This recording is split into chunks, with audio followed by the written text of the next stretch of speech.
नमस्कार। आदर्श विद्या मंदिर द्वारा संचालित ऑनलाइन कक्षाओं में सभी भैया बहनों और अभिभावकों का स्वागत है। आज हम कक्षा 9 विषय विज्ञान पाठ 8 ये 8वां पाठ है जिसका नाम है गति। क्या है? गति। क्योंकि ये 8वां पाठ है जो हमारे अर्धवार्षिक परीक्षा के पाठ्यक्रम में है। सही भैया ध्यान देंगे कि ये 8वां पाठ हमारी अर्धवार्षिक परीक्षा के पाठ्यक्रम में है। तो हमने 5 पाठ तक तो आपको पढ़ा दिए। कितने पाठ? 5 पाठ। तो चौथा, 5वां और ये 8वां पाठ और बाकी आगे की जो है पाठ्यक्रम डाल दिया है। ठीक है। तो अर्धवार्षिक परीक्षा के अनुसार पाठ 8 का नाम है गति। दिनांक 2 जनवरी 2021 आप सभी के लिए मंगलमय हो। तो देखिए, गति। हम किसी वस्तु की स्थिति को एक निर्देश बिंदु निर्धारित कर व्यक्त कर सकते हैं। यानी हमको किसी वस्तु की स्थिति का निर्धारण करने के लिए हमको एक निर्देश बिंदु की आवश्यकता होती है। जैसे भाई मेरे घर से विद्यालय 2 किलोमीटर दूर है, तो हमको निर्देश बिंदु इसमें क्या लेना पड़ेगा? मेरा घर। क्या लेना पड़ेगा? मेरा घर।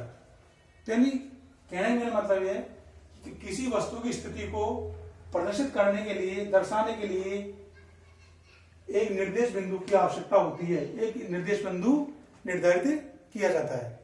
ठीक है। अब देखिए, मूल बिंदु वस्तु की स्थिति को बताने के लिए,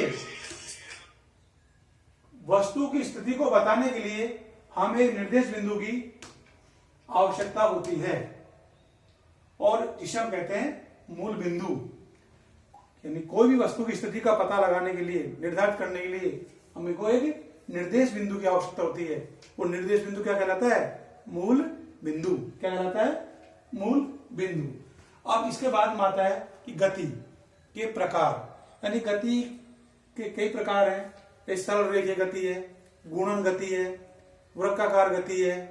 तो हमारे पाठ्यक्रम में केवल एक प्रकार की गति है। कौन सी? वो सरल रेखीय गति, जिसमें कोई वस्तु सीधी रेखा में गमन करती है। क्या? सीधी रेखा में गमन करती है, वो सरल रेखीय गति कहलाती है। तो सरल रेखीय गति देखते हैं कि गति का सबसे साधारण प्रकार सरल रेखीय गति का होता है। सबसे साधारण, सबसे सरल प्रकार होता है सरल रेखीय गति। इसमें वस्तु टेढ़ी मेढ़ी या घूमती हुई गति नहीं करती है, एक सीधी रेखा में गति करती है। क्या करती है? सीधी रेखा में गति करती है। तो माना कोई वस्तु सरल रेखीय पथ पर गति करती है। जैसे मान लीजिए सीधी रेखा है, इस पर गति करे, ये किलोमीटर में है, बिंदु है ओ, मूल बिंदु है, और यहां से गति करती हुई बिंदु कहां पर आ जाएगी? ये बिंदु क्या है? ये बिंदु हमारा क्या है? ए बिंदु है। क्या है? ए बिंदु। ये बिंदु बी और ये बिंदु सी। ठीक है। तो माना कोई वस्तु सरल रेखीय पथ पर गति करती है या गतिमान है, तो वस्तु अपनी गति बिंदु ओ से प्रारंभ करती है, जिसे निर्देश बिंदु माना जाता है। अब आपको समझ में आ गया होगा कि निर्देश बिंदु क्या होता है। यानी वह बिंदु जिससे वस्तु गति करना प्रारंभ करती है। अब देखिए, एक सरल रेखा मैंने बना रखी है। यहाँ पर इसे बिंदु लिख रखा है ओ, यहाँ बिंदु बी, यहाँ सी लिख दिया और यहाँ लिख दिया मैंने ए। 60 किलोमीटर पर ये दूरी है 5, 10, 15, 20, 25, 30, 35, 40, 45, 50, 55 और 60, इस तरह किलोमीटर में है सारी। क्या है? किलोमीटर में। तो यानी वस्तु कहां से प्रारंभ करती है? ये बिंदु ओ से गति करना प्रारंभ करती है। तो ये क्या कहलाया? मूल बिंदु कहलाया। क्या कहलाया? मूल बिंदु। देखिए, माना कि भिन्न भिन्न क्षणों में ए, बी और सी वस्तुओं की स्थितियों को प्रदर्शित करते हैं। तो पहले यह सी और बी से गुजरती है। मान लीजिए बिंदु ओ से कोई वस्तु प्रारंभ होती है, तो पहले बिंदु सी से, फिर बिंदु बी से गुजरती हुई बिंदु ए तक पहुंच जाती है। इसके पश्चात यह उसी पथ पर लौटती है, यानी ए से प्रारंभ होती है तो एक मूल बिंदु ये हो जाएगा। यहां से प्रारंभ करती हुई ए से बिंदु बी पर आएगी, बी से सी पर आएगी और सी से पुनः जहां शुरू हुई वहीं आ जाएगी, ओ पर आ जाएगी।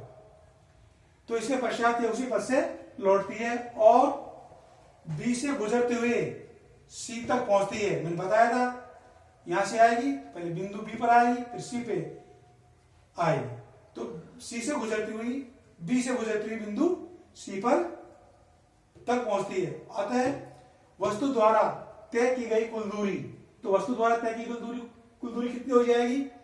ओ ए, यहां आई, फिर यहां से बिंदु सी तक आ गई, तो कुल दूरी कितनी हो जाएगी?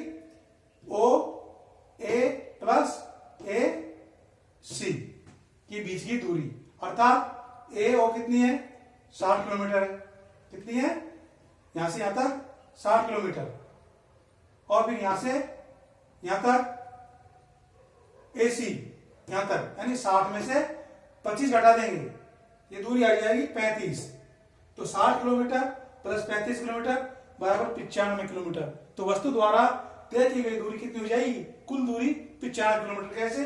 बिंदु ओ से प्रारंभ किया, मूल बिंदु ओ से प्रारंभ किया, वस्तु ए पर आई और पुनः वापस बी से होती हुई सी तक बिंदु पर आ जाएगी। तो इस तरह कुल दूरी कितनी हो जाएगी वस्तु द्वारा तय की गई कुल दूरी?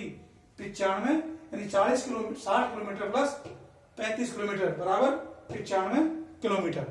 कितनी हो जाएगी? 95 किलोमीटर।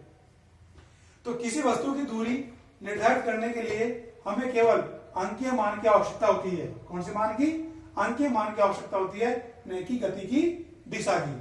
नंबर आगे है वस्तु की प्रारंभिक स्थिति O से उसकी अंतिम स्थिति C तक की दूरी ज्ञात कर सकते हैं, और यह दूरी आपको A से गुजरते हुए O से C तक का विस्थापन का अंकीय मान कहलाता है। अर्थात विस्थापन एक होती है दूरी, एक होता है विस्थापन। तो विस्थापन मतलब ये होता है वस्तु की प्रारंभिक स्थिति और अंतिम स्थिति के बीच की न्यूनतम दूरी क्या कहलाती है? वस्तु का विस्थापन कहलाती है। अब देखिए यहाँ पर वस्तु ने कुल दूरी तो कितनी तय कर ली थी? 95 किलोमीटर, लेकिन वस्तु का विस्थापन कितना होगा? यहां से शुरू हुई, बिंदु ए पर आ गई, फिर वापस ए से शुरू लौटी, बी से होती सी तक आके पहुंच गई, तो कुल दूरी तो 95 किलोमीटर हो जाएगी, लेकिन विस्थापन कितना होगा? प्रारंभिक स्थिति ये होगी और अंतिम स्थिति ये हो गई। तो प्रारंभिक स्थिति और अंतिम स्थिति के बीच की न्यूनतम दूरी को हम क्या कहते हैं? विस्थापन कहते हैं। अर्थात ये कितना हो जाएगा? 25 किलोमीटर। कितना हो जाएगा? 25 किलोमीटर विस्थापन हो जाएगा। तो आप परिभाषा है विस्थापन किसे कहते हैं? यानी वस्तु की प्रारंभिक स्थिति और अंतिम स्थिति के बीच की न्यूनतम दूरी उस वस्तु को क्या कहलाती है? विस्थापन कहलाती है। ठीक है, तो आगे के वीडियो में आगे बताएंगे। धन्यवाद। आप इसका स्क्रीनशॉट ले लीजिए और आपको ये सारा गृह कार्य में उतारना है, ज्यों का त्यों। ठीक है।